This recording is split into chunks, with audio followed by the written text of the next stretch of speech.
তো হেল্ল' মাই dear students, তো আমি আগৰ ক্লাছত কি ডিছকাছ কৰিছিলোঁ এক্সাৰচাইজ 4.6ৰ আগৰ কুৱেশ্যন নম্বৰ 7লৈকে ডিছকাছ কৰিছিলোঁ। তো আজি আমি বাকীকেইটা কুৱেশ্যন ডিছকাছ কৰিম। কুৱেশ্যন নম্বৰ 8, কুৱেশ্যন নম্বৰ 9 আৰু কুৱেশ্যন নম্বৰ 10 একদম ছেম কুৱেশ্যন আছে, তো তোমালোকে পাৰিবা। মই আজি কুৱেশ্যন নম্বৰ 11টো ডিছকাছ কৰি আছোঁ। তো কুৱেশ্যন নম্বৰ 11ত কি আছে চোৱা, কুৱেশ্যন নম্বৰ 11 সলিউশ্যন কি আছে, ইকুৱেশ্যন কেইটা 2x plus y plus z equal to 1, x minus 2y minus z equal to কিমান আছে 3/2, then thrice y minus 5z equal to কিমান আছে 9 আছে। তো এইখিনি তোমাক গিভেন আছে। তো এতিয়া তুমি কি কৰিবা, ভ্যালু উলিয়াব দিছে হয়নে, x y z ৰ ভ্যালু উলিয়াব দিছে, সলভ কৰিব দিছে। তাৰ মানে তো এইটো ইকুৱেশ্যন মই কেনেকুৱাকৈ লিখিব পাৰোঁ, ইয়াত ফ্ৰেকশ্যন আছে, তো 2 ইয়াৰ লগত মাল্টিপ্লাই কৰি কিনে 2x minus 4y minus 2z equal to 3 লিখিব পাৰোঁ হয়নে। তো এইটো এনেকুৱাকৈ লিখিব পাৰোঁ। তাৰপিছত ইয়াত চোৱা, ইয়াত কি আছে, এক্স টাৰ্মটো মিচিং আছে নে নাই, এক্স টাৰ্মটো মিচিং আছে। তো মিচিং থকা টাৰ্মটো মই এনেকুৱাকৈ লিখিব পাৰোঁ 0 into x plus thrice y minus 5z equal to কি লিখিব পাৰোঁ 9 লিখিব পাৰোঁ। হৈ গ'ল। তো মোৰ তিনিটা ইকুৱেশ্যন মই পাই গ'লোঁ হয়নে। তো এতিয়া কি লিখিম, আগৰ নিচিনাকৈ লিখিম, আগত লিখিছিলোঁ the system of equations can be written in the form, কেনেকুৱা ফৰ্মত লিখিব পাৰিব, ax equal to b টাইপত। ঠিক আছে, এনেকুৱা ফৰ্মত আমি লিখিব পাৰোঁ। where a equal to কি লিখিব পাৰোঁ, ইয়াৰ কোএফিচিয়েণ্টবিলাকৰ মেট্ৰিক্সটো। তো কি আছে 2 1 1, তাৰপিছত 2 minus 4 minus 2, তাৰপিছত 0 3 minus 5। তো এইটো হৈ গ'ল আমাৰ এই মেট্ৰিক্সটো। তাৰপিছত কি আছে x ভেৰিয়েবলবিলাকৰ x y z মেট্ৰিক্সটো। তাৰপিছত কনষ্টেণ্টবিলাকৰ মেট্ৰিক্সটোক আমি কি বুলি কওঁ, b বুলি কওঁ। কি আছে 1 3 9 1 3 9 এইটো আছে। তো এতিয়া কি কৰিবা, আমি প্ৰথমতে কি কৰিম, ডিটাৰমিনেণ্ট অফ a টো উলিয়াই ল'ম হয়নে। তো ডিটাৰমিনেণ্ট অফ a টো চেক কৰিম, কি হ'ব। তো তোমালোকে c1 বা r3ক লৈ কিনে এক্সপাণ্ড কৰিব পাৰা, যিকোনো এটাক লৈ কিনে এক্সপাণ্ড কৰিব পাৰা। তো মই কি কৰিম, r3ক লৈ কিনে এক্সপাণ্ড কৰি দিম। তো এইটো কি হ'ব, এইটো 0টো লিখাৰ প্ৰয়োজনে নাই। তো এইটো -3 কিমান হ'ব 2 into -2, বা এইটো ডাইৰেক্ট লিখিব পাৰিম, কিমান হ'ব -4 আকৌ -2। ঠিক আছে, -4 and -2। তাৰপিছত এইটো কি হ'ব, প্লাছ আহিব, তো -5 আছে, তো -5 হ'ব। কি হ'ব এইটো -8 -2। তো আল্টিমেটলি কিমান হ'ব চাবা, -3 আকৌ এইটো কিমান হ'ব 4 to 6 -6। তো তাৰমানে এইটো কিমান হৈ যাব 18 পাবা। আকৌ এইটো কিমান হ'ব -8 + 2 কিমান হ'ব 10 হ'ব হয়নে। তো 10, তো এইটো কিমান হৈ যাব +50 ইকুৱেল টু কিমান আছে 68 পাবা। তো 18 + 50 কিমান পাবা 68 পাবা। হৈ গ'ল এইখিনি। তো ডিটাৰমিনেণ্ট অফ a কিমান পালা, ডাজ নট ইকুৱেল টু 0 পাই গ'লা হয়নে। Determinant of a does not equal to 0। তো তাৰমানে কি হ'ব, therefore a মেট্ৰিক্সটো কি হ'ব, নন ছিংগুলাৰ হ'ব হয়নে। therefore a is non singular হয়নে। hence কি হ'ব, hence the system of equations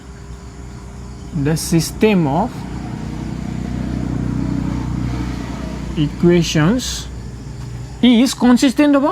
আৰু লগতে consistent and has a unique solution। গম পালা এইখিনি, ইউনিক সলিউশ্যন থাকিব বুলি আমি গম পালোঁ। এতিয়া আমি ইউনিক সলিউশ্যনটো ফাইন কৰিম, কেনেকুৱাকৈ উলিয়াম চাবা। তো এইখিনি লিখি ল'বা, মই মুছি দি আছোঁ। ডিটাৰমিনেণ্ট অফ a টো লাগিব মোক, ঠিক আছে। আকৌ ডিটাৰমিনেণ্ট অফ a লাগিব, আকৌ a লাগিব। তো মই ইয়াত সাইডত লিখি থৈ দিছোঁ ডিটাৰমিনেণ্ট অফ A মানে কিমান পাইছোঁ 68 পাইছোঁ আকৌ এই মেট্ৰিক্সটো কিমান আছে তোমাৰ 2 1 1 2 minus 4 minus 2 0 3 minus 5 আকৌ B মেট্ৰিক্সটো কিমান আছে 1 3 9 তো এইখিনি মই ডাটা লিখি থৈ দিছোঁ মই এইখিনি মুছিম কাৰণে এতিয়া তো কি হ'ব চাবা নন সিঙ্গুলাৰ মানে ইনভাৰ্স এক্সিষ্ট কৰে তো কি হ'ব চাবা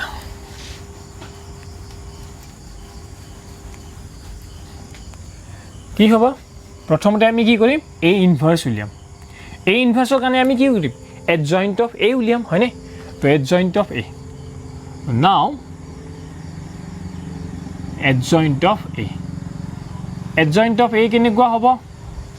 আগতে উলিয়াইছা তোমালোকে মই ডাইৰেক্ট কৰিম adjoint of A কিমান হ'ব চাবা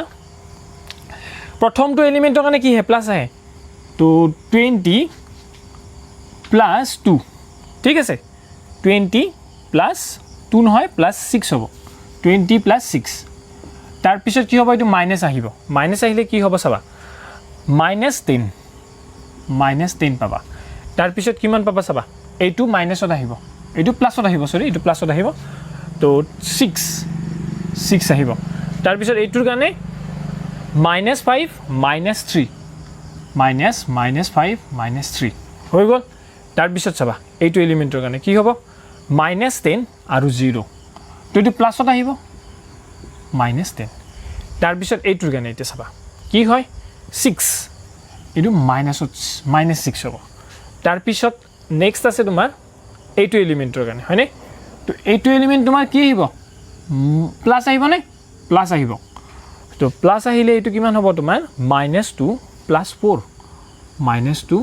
+ 4 দেন এইটো মাইনাসত আহিব মাইনাসত আহিলে কি হ'ব চাবা -4 -2 -4 -2 তাৰ পিছত লাষ্ট এইটো কি হ'ব -8 এইটো প্লাসত আহিব এলিমেন্টটো নো -8 আৰু -2 -8 -2 আৰু এই গোটেই বিলাকৰ আমি কি লম ট্ৰান্সপোজটো লম ট্ৰান্সপোজ কিমান হ'ব চাবা 26 তাৰ পিছত 10 6 কিমান হ'ব এইটো 8 -10 তাৰ পিছত -6 তাৰ পিছত এইটো হ'ব 2 এইটো কিমান হ'ব 6 পাবা আৰু লগতে এইটো কিমান পাবা -10 আৰু এইটোৰ কি লম আমি ট্ৰান্সপোজটো লৈ লম তাৰ মানে কিমান পালো adjoint of A মানে 26 10 6 8 -10 -6 লগতে 2 6 -10 তো এইটো পালা তুমি adjoint of A হৈ গ'ল এইখিনি তো এতিয়া কি কৰিম আমি adjoint of A পালো হয়নে এতিয়া আমি A ইনভাৰ্স ফাইন্ড কৰিম তো therefore A inverse equal to কি ছিল 1/determinant of A into adjoint of A হয়নে adjoint of A কি হ'ব চাবা 1/determinant of A মানে কিমান পাইছিলা 68 পাইছিলা হয়নে 68 তো 1/68 adjoint of A to direct লিখা এইটো 26 8 2 10 -10 6 6 -6 -10 হৈ গ'ল এইটো তো এই ইনভার্সটো মই এনেকুৱাকে ৰাখি থৈ দিছো মাল্টিপ্লাই কৰা নাই কনস্ট্যান্টটোৰে মাল্টিপ্লাই কৰা নাই এতিয়া তো এইখিনি পালা A ইনভাৰ্স নাও কি হ'ব তোমাৰ x ইকুয়াল টু কি আছিল A ইনভার্স ইনটু B আছিল হয়নে A ইনভার্স ইনটু B আছিল তো কি হ'ব চাবা সাইডত কৰিছো A ইনভার্স মানে কি আছে এইখিনি আছে 1/68 আকৌ কি হ'ব 26 8 2 10 -10 6 6 -6 -10 লগতে কি আছে B আছে B টু কি পাইছিলা 1139 পাইছিলা হয়নে এইখিনি তো প্ৰথমতে ম্যাট্ৰিক্সটো মাল্টিপ্লাই কৰি লও কি হ'ব 26 হ'ব প্লাস 24 প্লাস 18 কি হল 10 -30 প্লাস 54 তাৰপিছত কিমান হ'ব 6 -18 আৰু এইটো কিমান পাবা -90 পাই যাবা হৈ গ'ল 1/68 কিমান হ'ব চাবা এতিয়া 26 প্লাস 24 তো কিমান হ'ব এটো 50 হ'ব প্লাস 18 কিমান হ'ব 68 পাই যাবা তাৰ পিছত -20 হয় নে এটো কিমান হ'ব -20 পাবা 54 ৰ পৰা যদি 20 মাইনাস কৰি দিতে হলে কি হয় 34 হৈ যায় হয় নে 34 প্লাস 34 হ'ব তাৰ পিছত এটো কিমান হ'ব চোৱা 12 আছে ন তো এটো -12 হ'ব তো -12 হয় যদি কিমান হ'ব -102 পাই যাবা হৈ গল না এখিনি তাৰ পিছত এতিয়া কি কৰিম 1/68 ৰে মাল্টিপ্লাই কৰিম কিমান হ'ব চাবা এটো 1 পাবা 34 ৰে কিমান পাবা 2 এটো হাফ পাই যাবা হাফ পালা আৰু এটো কিমান হ'ব 102 ডিভাইডেড বাই 68 2 ৰে কিমান টাইমছ যাব 2 ৰে যাব 34 টাইমছ 2 ৰে কিমান টাইম যাব 2 ৰে যাব তোমাৰ 5 টাইমছ আকৌ এটো 1 টাইমছ তো 51/34 হল আৰু 17 ৰে যাব এটো 17 2 টাইমছ ঠিক আছে আৰু 17 কিমান যাব 3 টাইমছ তো তাৰ মানে কিমান পাবা -3/2 হয়নে তো -3/2 আহিব তো বাট x মানে কি আছিল x মানে এটো আছিল নে নাই x মেট্ৰিক্স তো এনেকুৱা আছিল x y z হয়নে x y z মানে এটো আছিল তো therefore x equal to কি পালা 1 y equal to half and z equal to কিমান পালা -3/2 তো এখিনি পালা তো এইটোৱে তোমাৰ কি হৈ গল ৰিজাল্ট হৈ গল হ'ব সলিউশনটো তো বুজি পালা কেনেকুৱাকে কৰিলো একদম ইজি আছিল তো নেক্সট কোৱেশ্চনত যাম আমি এতিয়া নেক্সট কোৱেশ্চনটো কি আছে তো নেক্সট কি আছে আমাৰ বাকি কিটা কোৱেশ্চন 14 লৈকে সেম আছে তোমালোকে পাৰিবা ট্ৰাই কৰিলে তো কোৱেশ্চন নম্বৰ 15 টো ট্ৰাই কৰি আছো আমি কোৱেশ্চন নম্বৰ 15 কি আছে চোৱা কি আছে চোৱা কোৱেশ্চনটো চোৱা এটা মেট্ৰিক্স গিভেন আছে 3/3 অৰ্ডাৰৰ আৰু কি কৈছে তোমাক ফাইন্ড কৰিব দিছে ফাইন্ড a ইনভাৰ্স টো উলিয়াব দিছে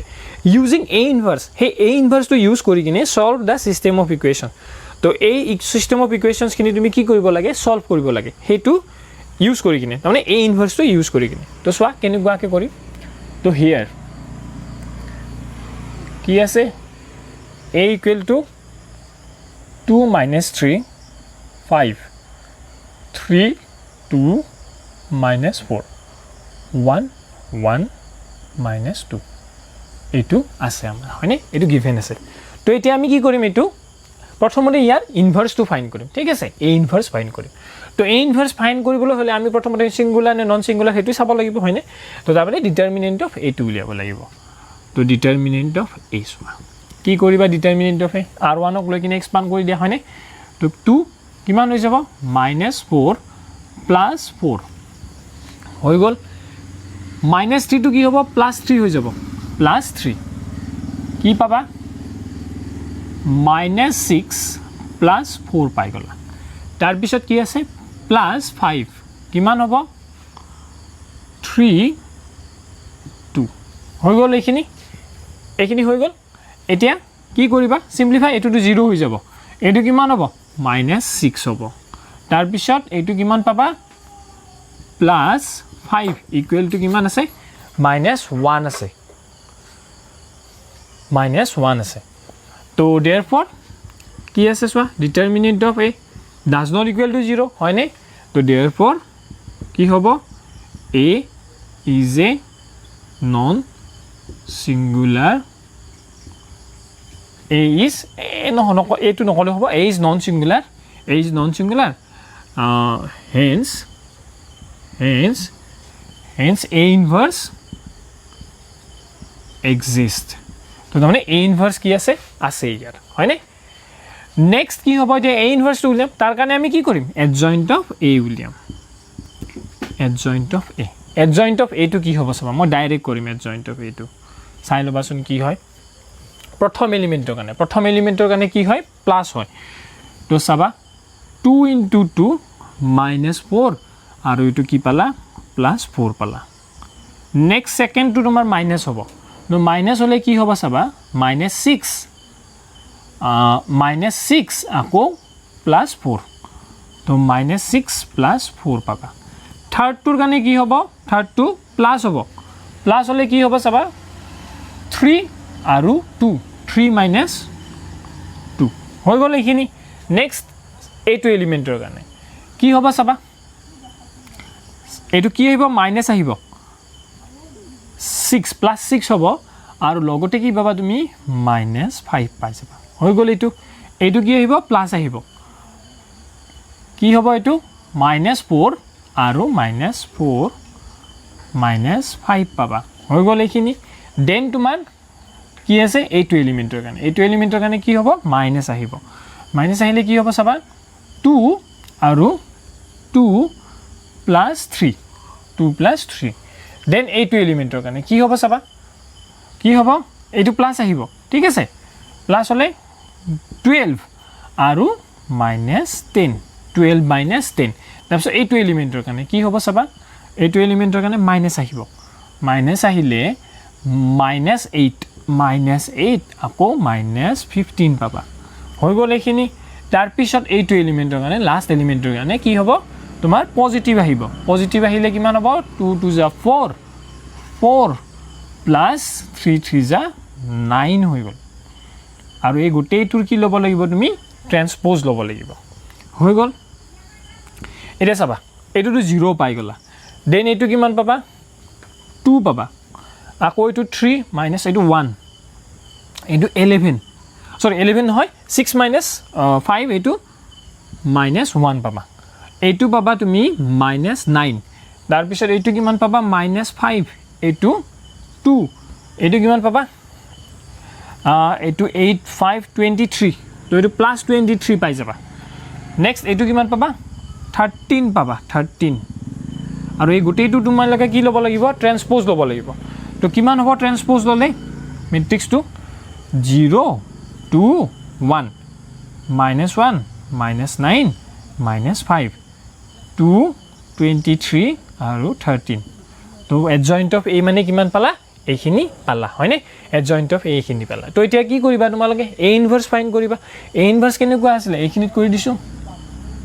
therefore a inverse equal to 1 by determinant of a into কি আছিলে 1 by determinant of a into adjoint of a আছিলে adjoint of a আছিলে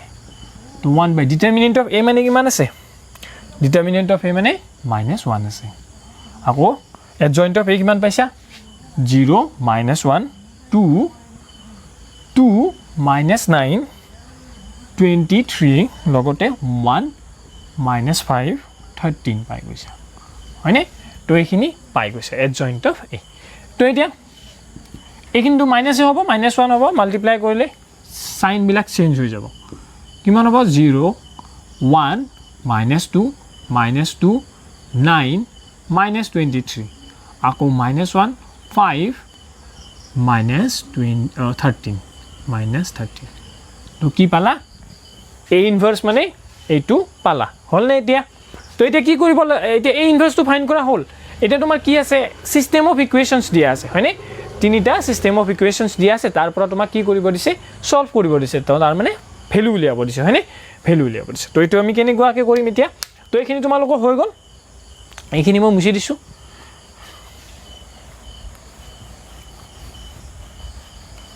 এইখিনি মই মুছি দিছো তো কি আছে চাবা again কি আছে twice x minus thrice y plus 5z equal to কি আছে নো 11 আছে thrice x plus twice y minus 4z equal to কি আছে minus 5 আছে x plus y minus twice z equal to কি আছে minus 3 আছে ঠিক আছে এইখিনি সিস্টেম অফ ইকুয়েশনস আছে তো এই সিস্টেম অফ ইকুয়েশনস খিনি মই যদি তোমাৰ যদি কি কেনেকুৱাকে লিখো আগৰ নিচিনাকে therefore the system of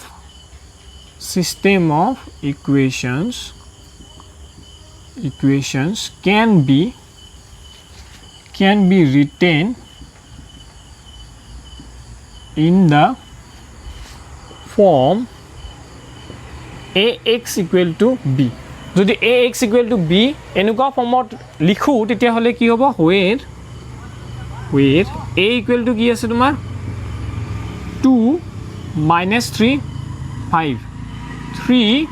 2 minus 4 1 1 minus 2 x মানে কি হ'ব ভেৰিয়েবল কেইটাৰ মেট্ৰিক্সটো x y z আকৌ তুমি কি পাবা b b মানে কি পাবা b মানে কনস্ট্যান্ট কেইটাৰ মেট্ৰিক্সটো -5 আৰু -3 তো এইটো পাবা হয়নে এইখিনি পালা তো এতিয়া চোৱাচোন তোমাৰ যেটো a মেট্ৰিক্স গিভেন আছিল কোৱেশ্চনটো যেটো a মেট্ৰিক্স গিভেন আছিল হেতু আৰু এইটো তোমাৰ সেম আছে হয়নে কোৱেশ্চনটো যেটো মেট্ৰিক্স তোমাৰ গিভেন আছিল যেটো a মেট্ৰিক্সটো গিভেন আছিল হেতু মেট্ৰিক্স আৰু এইটো মেট্ৰিক্স এই সিস্টেম অফ ইকুৱেশনছৰ পৰা পোৱা মেট্ৰিক্সটো সেম আছে হয়নে কোএফিচিয়েন্ট কেইটা মেট্ৰিক্সটো তো তাৰ মানে হেতুৰ যেটো a ইনভাৰ্স হ'ব এইটোৰ a ইনভাৰ্স হেতুৱে হ'ব হয়নে তো তাৰ মানে তাৰ ডিটাৰমিনেন্টটো তোমাৰ কি আছে 0 হোৱা নাই হয়নে -1 আছে তো তাৰ মানে ইয়াৰ কি থাকিব এটা ইউনিক সলিউশন থাকিব হয়নে কাৰণ এইটো কনসিস্টেন্ট হ'ব হয়নে কনসিস্টেন্ট হ'ব তো ইউনিক সলিউশন এটা থাকিব তো তাৰ মানে কি লিখিম এতিয়া আমি ডাইৰেক্ট লিখিম এতিয়া তো therefore x equal to কি হ'ব a inverse into b তো আমি a inverse তো আমি পাই গৈছো এটো a inverse তো আমি পাই গৈছো তো এটো ইউজ কৰি দিম a inverse কিমান আছে তোমাৰ 0 1 -2 -2 9 -23 -1 5 -13 আকৌ b to কি আছে এইটো আছে 11 -5 -3 আছে তো এটো মাল্টিপ্লাই কৰিব লাগিব এতিয়া হয়নে তলত লিখি দিছো কি হ'ব চাবা 0 11 0 হৈ যাব আৰু -5 পালা দেন এইটো +6 পাই গলা তাৰ পিছত এইটো কিমান হ'ব -22 -45